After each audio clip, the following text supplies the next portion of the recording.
ચાલો મિત્રો, આજે આપણે મિક્સ વેજીટેબલ પરાઠા બનાવશું। એ પરાઠા બનાવવા માટે આપણે બધી શાકભાજી ઝીણી ઝીણી સુધારી લેશું। મેં અહીં 2-3 બટેકા બાફી લીધા છે, થોડાક વટાણા બાફી લીધા છે અને કાંદો, ગાજર, કેપ્સિકમ, કોબી આ બધાને મેં ઝીણું ઝીણું સુધારી લીધું છે। તો આપણે પહેલાં ઘઉંનો લોટ લેશું, એમાં આપણે બાફેલા બટેકાને આ રીતે ક્રશ કરી લેશું। પછી એમાં આપણે બાફેલા વટાણા નાખી દઈશું અને શાકભાજી જે આપણે ઝીણી સુધારેલી છે એ બધી આપણે એમાં ઉમેરી લેશું। તો કાંદો છે, લીલું લસણ છે, ગાજર છે, કોબી છે, કેપ્સિકમ છે, લીલા મરચાં છે, લીલી ડુંગળી પણ છે અને હવે એક નાનું ટામેટું છે।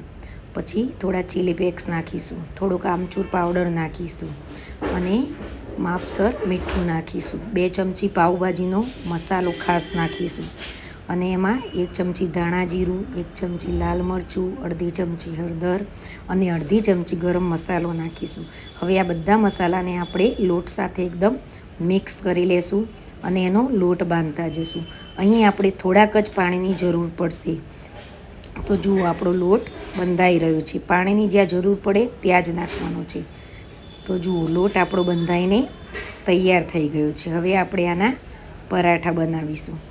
તો જુઓ, અહીં હું આના પરાઠા બનાવીશ। પરાઠો આપણે બંને બાજુ આ રીતે શેકી લેશું અને એક એક કરીને પરાઠા બનાવતા જશું। આ પરાઠા બહુ જ હેલ્ધી તમારા બનશે।